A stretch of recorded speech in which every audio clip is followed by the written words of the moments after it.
सविंदर हरदेव जी महाराज की जय। निरंकारी राजमाता गुरु वचन अवतार की जय।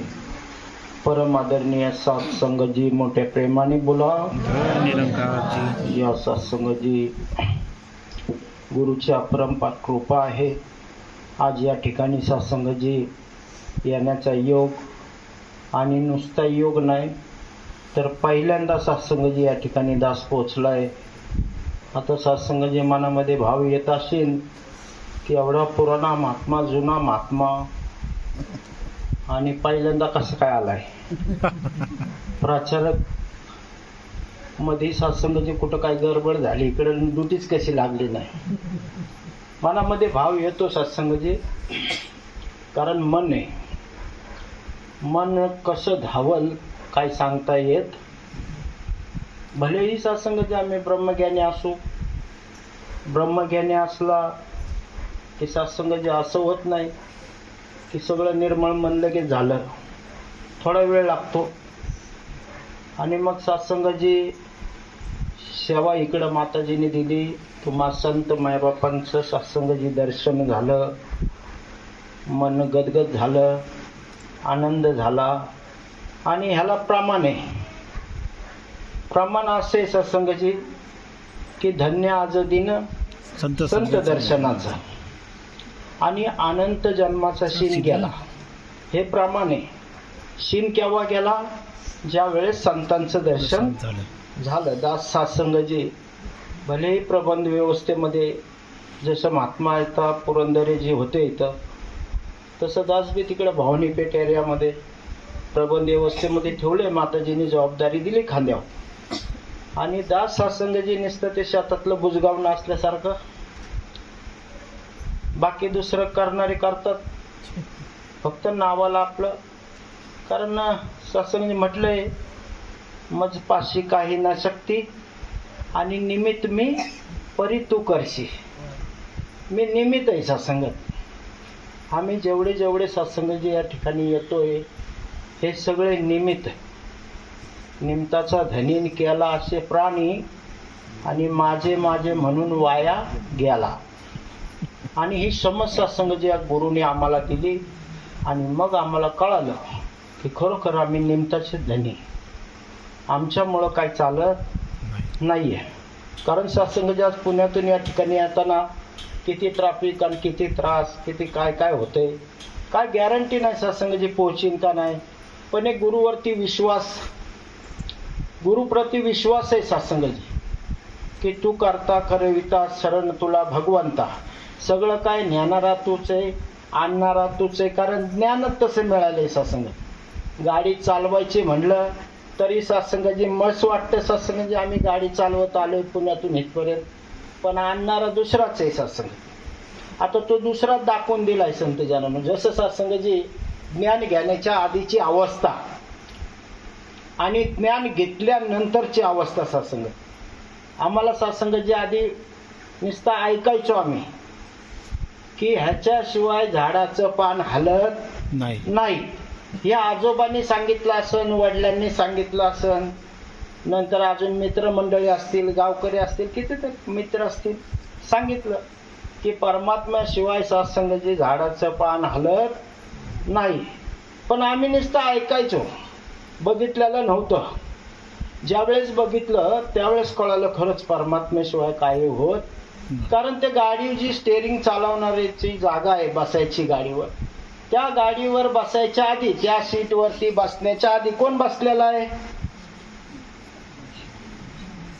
आधी परमात्माच बसलेला आहे तिथं। गाडीवर परमात्मा बसला, ती गाडीच त्या परमात्म्यात आहे। आणि मग सत्संगजी ती समज येते खरोखर परमात्मा आमच्या आधी जेथे जात होते ते तू माझ्या संगाती चालविषयी हाती। ती अवस्था बनती सत्संगजी। ज्ञान घेतल्याच्या नंतर नुसतं ज्ञान बी घेऊन उपयोग नाही, कळलं बी पाहिजे। आणि कळण्यासाठी सत्संगजी ज्ञान परत परत परत परत महात्मा सांगतात घ्या, उजळणी करा। आम्ही सत्संगजी कधी भ्रमामध्ये येतो, घेतलंय ज्ञान काय तेच दाखवणार, तेच सांगणार, 3 लोक 9 खंड आणि काय 5 प्रण असं। परंतु सत्संगाची तसं नाहीये. गुरुची एक आपली मर्जी असते. ज्यावेळेस गुरु काय आवाज देतो सत्संगाची, गुरु आवाज देतो म्हणजे इकडनं मुखी प्रबंधक व्यवस्था करणारे असतात, त्यांच्याद्वारे कळवलं जातं की बाबा आज ज्ञानाचा प्रोग्राम आहे, ज्ञान घ्या. तिथं सत्संगाची तो भाव नाही बनला पाहिजे की मी तर घेतलंय, काय डबल घ्यायचे, असं नाही सत्संगाची. मग गुरुचं वचन कापल्यासारखं आहे. तर या कृपा करा, दया करा सत्संगाची सगळ्यात मोठी भक्ती म्हणजे गुरुचं वचन मानणं. हीच भक्ती, दुसरी कुठली भक्ती नाहीये. आणि म्हणून सत्संगाची पद आलेले. सत्संगाची स्तंभ ज्यापरी मस्तकी आपल्या भार छताचा धरीत असे. स्तंभ सत्संगाचे. आता हेच मंडप बनवला आहे, हे मधले खांब टाकले काढले तर हे थांबणार नाही, हे थांबणार नाही शेड. म्हणजे हे स्तंभ म्हणजे या खांबाने हे जर बॅलन्स पकडले सगळ्या याचं छताचं. तसं सत्संगाची, गुरु सत्संगाची जीवनामध्ये आमच्या आला. आणि आल्याच्या नंतर सत्संगाची आम्हाला कळालं आता भार कोण उचलणार आहे. गुरु ब्रह्मज्ञान दिलंय आम्हाला, ज्ञान दिलंय म्हणजे काय केलं, आमची जबाबदारीच उचलली. आता गुरुनी ज्ञान दिलं म्हणजे नुसतं देऊन मोकळं नाही केलं आम्हाला. आमची काय केली, गुरुनी जबाबदारी उचलली. आता बाबा तुला मी तुझ्या हृदयातच येऊन बसतो म्हणते गुरु. ब्रह्मज्ञान ज्या ज्या दिवशी मिळालं आम्हाला त्या दिवसापासून गुरुनी काय केलं, आमच्या हृदयात जागा केली, बसला येऊन. आता सत्संगाची गुरु जर हृदयात बसतोय म्हणल्यावरती मग मन निर्मळ झाल्याशिवाय राहणार का, मन अजून बी गंध राहील, नाही राहणार. आता सत्संगाची आमचा भाव बनतो. मी जुडलो नवल नाही, माझ्या शेजारचा जुडावा, माझा नातेवाईक जुडावा, माझा मित्र जुडावा, अजून कुणी माझे सगळे सोयरे असतील त्यांनी बी ह्या सत्संगचा आनंद घ्यावा. सत्संगाची कधी अवस्था बनली, मी घडलो नवल नाहीये, मी घडलो नवल नाही, पुढे इतरांची उद्धरावी.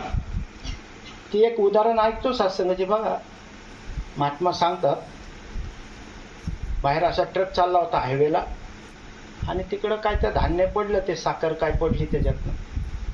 आता सत्संगाची मुंग्या आल्या, त्यांनी काय खायचं तेवढं खाऊन घेतलं. माणूस सत्संगाची गेला, त्यांनी काय केलं, नुसतं खाल्लंच नाही, ते भरायची पहिली गडबड केली. खायचं नंतर बघू म्हणला, आधी भरून घरी न्या. पण सत्संगाची ही एक अशी अवस्था बनवली माताजीने, बाबाजीने, की जे ज्ञान मिळाले ते मलाच नाही माताजी, इतर लोकांना बी. मी सुखी झालो, मला नाही सुखी झालं ठीक आहे, परंतु बाकीच्या लोकांना बी तुमचं हे सुख मिळावं. ब्रह्मज्ञानीची सत्संगाची अवस्था ती बनती. आणि मग ते कळतं भार छताचा कसा धरला जातो.